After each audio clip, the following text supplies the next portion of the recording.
There's a book out there called Corner Office, written by a New York Times columnist named Adam Bryant, and he interviewed 700 CEOs for the book and asked them, what qualities do you see most often in people who succeed? And number one on their collective lists was passionate curiosity. Passionate curiosity. And this was apparently what my father was trying to instill in me and my two brothers with his favorite game to play with the three of us while we were growing up. This is something he invented called the alien game. All right? So the way this worked was he was an alien from another planet, which we had suspected all along. And we were his guides on Earth, so we would go out into the neighborhood and, into the city or down by the shore, and he would ask questions about the planet that he saw. And we had to try to explain it to him. So, he'd look up, he'd say, so what are the white formations that move through your atmosphere? And we'd say, and then he'd say, what are they composed of? And we'd say, and then he'd say, how do they get up there? And what holds them up? And what makes them move? So, pretty soon it became apparent to us Earthlings that clouds weren't the only things over our heads, Whole afternoons went by while we tried to figure out what holds it up. And mostly how it's possible that you can know so much and understand so little. You can live with something every day of your life and never come to understand its most basic properties. Or like, why do your fingers wrinkle in the bathtub? It's like, why don't we know that? Oh, how do spiders avoid getting caught in their own webs? Seems like something we should know. What holds clouds up if water is heavier than air? Right? To say nothing of living with someone every day of your life and never coming to understand maybe your own most basic properties. So, this is it. The work of maintaining passionate curiosity, right? What the Buddhists call beginner's mind. What educators call being a lifelong learner, all right? This is not just a challenge for older people, all right? In fact, the attitude of passion and enthusiasm, of youthfulness, if you will, is often lost on youth themselves. I see this regularly because I go to college campuses a lot to teach my callings workshops, and I often see old people of 20. You know what I'm saying? These are people who just seem to have passed through the membrane between youth and adulthood with very little of their joie de vivre intact.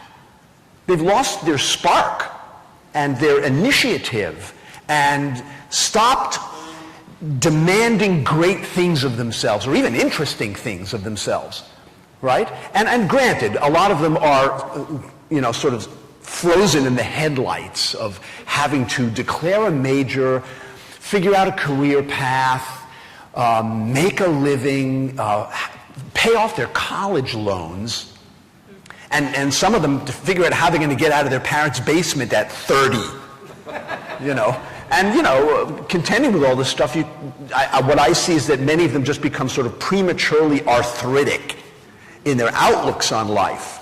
They become adulterated.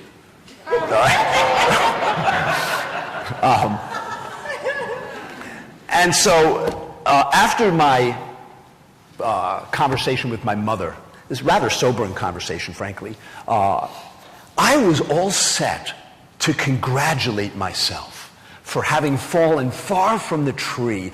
And then I remembered a conversation I had with my brother Ross when we were in our early 30s, all right?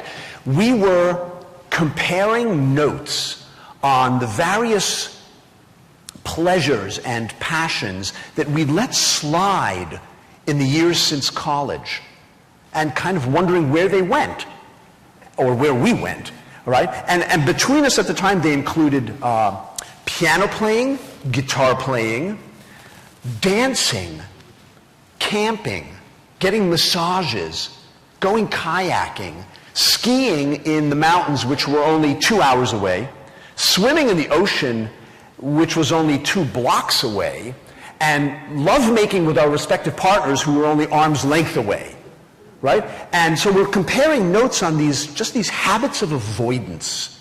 You know what I'm saying? Years of cultivating footpaths around the piano on our way into the kitchen, right? Near the garden on our way out to work and back, right? Under the kayaks, which were hanging in the garage collecting spider webs. My ex-wife would probably add, around the vacuum cleaner on your way up to your office. And that when we occasionally came to and reached for the guitar, or the girlfriend, as the case may be, after so much time away, they'd grown a little bit cold to the touch. Understandably, right? Reminds me of an old Far Side comic. This is a rough segue, but you guys remember the Far Side? Yes. There's a picture of Medusa. You know, her hair is a nest of vipers, and she's holding a mouse just beyond their reach, and the caption says, "Medusa teasing her hair."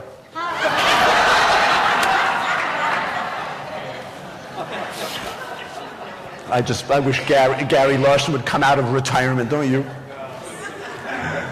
But the thing is, it can be tragically easy to lose touch with our energy and our enthusiasm, to say nothing of our direction and purpose. And in any arena, right, vocational, relational, creative, just to lose our sense of wonder, our sense of wildness, right?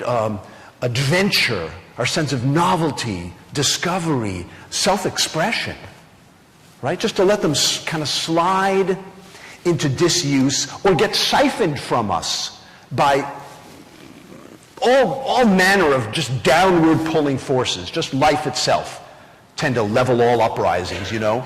Just stress, fear, boredom, routine, responsibilities, a great recession, a code orange world. I mean, it's no wonder really that people want to batten their hatches, right? So, in fact, it strikes me sometimes that life is so full of deterrents to authenticity and self-expression and enthusiasm that what we casually refer to as normal behavior is really a state of arrested development. You know, it's just so pervasive, I don't think we often notice it. I'm in the cemetery that's around the corner from my house about a year ago, and I noticed a gravestone for a W.C. Stradley, and the epitaph said that he led a spotless life, a triumphant death. And I stood in front of it, and I thought, man, I'd rather see it the other way around. A triumphant life, a spotless death. I mean, you know, a spotless life does not strike me as something to aspire to. I mean, if you don't leave this life with a few grass stains on your pants, it seems to me you've missed the boat. If not the point, which is not to rise above it. And to rise above it all and wear your Sunday best all week. It's to sink your teeth into it. Let it drip down your chin. You know? I've got a friend who's got a small poster on the wall in the kitchen. It shows a picture of a woman down on her hands and knees scrubbing out a bathtub. And the caption says, "A clean house is the sign of a wasted life." Fascinating. Yeah, that's so, in which case, I should be living quite a life. The state of mind. But the fact is that the human mind is an absolute zoo of tactics for keeping a lid on our exuberances and avoiding risk. You know, I met a young guy in California at an engagement about 2 years ago who said his whole life he has wanted to be a teacher and a public speaker, but that he spent so many years, as he put it, biting my tongue, that he literally had a very pronounced scar on the tip of his tongue, like a big callus, from where he'd bitten it repeatedly. You know, there's just, we settle for less. So many ways that we settle for less. We tell ourselves, and I've been as guilty of this as anybody, adventure is for adventurers, gambling is for gamblers, thrill is for thrill seekers, daring is for daredevils. These are all descriptions of people who are not us. Right? But I think that if we attempt to drain life of all of its thrill and play it safe, take no risks, my impression is that we're gambling with our lives anyway. Because we're taking the chance that we're not going to live to regret it. Because just because you're safe doesn't mean you won't be sorry. Who was it? Clint Eastwood always used to say, if you want a guarantee, buy a toaster. A couple more things. I think there's a reason why there's this fascination nowadays with vampires and zombies.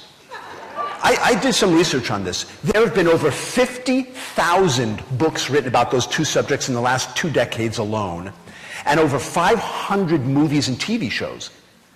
And I think part of what's going on here is our collective fear of being drained of our life force, and left in a catatonic state.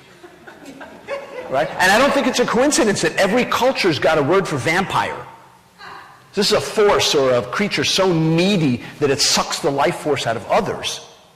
Right? And I think one of the best ways to get it back is to begin identifying where you lose it. Just start looking at where it leaks out, where your energy and enthusiasm and vitality leak out of your life. All right? I'll give you an example.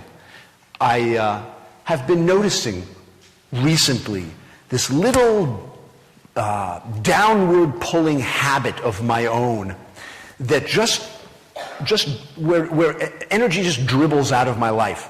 And I've been working to undo it. So this is what it is. In the transition zone between sleeping and waking up in the morning, which I get to enjoy in slow motion because I don't get woken up by an alarm clock.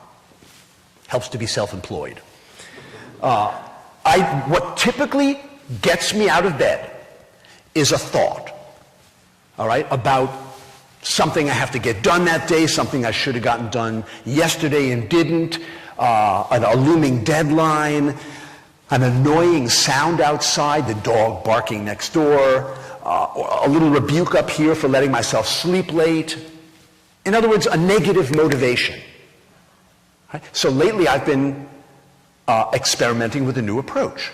And that is that rather than letting a negative or a worrisome thought be the first thing that goes through my mind when my feet hit the floor, all right, thereby grounding me and my day in that disposition, what I'm now doing is I'm waiting a couple of minutes until a more affirmative thought crosses my mind and touching my feet to the floor on that note. Just an upswing rather than a downer. And I'm just simply noticing that it not only helps me rise, but shine. All right? And I wanted to share that because that is the level at which I'm always encouraging people to address whatever it is in their lives that depletes their sense of vitality and passion. To begin identifying little moments of choice that simply take you toward or away from your sense of vitality. So I want to end with this. In the spirit of helping us do that, I just want to say that the workshop this afternoon is a very hands-on opportunity. This is not lecture format. It's a hands-on opportunity to look at what inspires passion in your life, as well as what defeats it. And just an opportunity to look at what your own life force wants from you at this particular juncture. So I hope you'll come. And thank you so much for inviting me. Thank you guys so much. Thank you.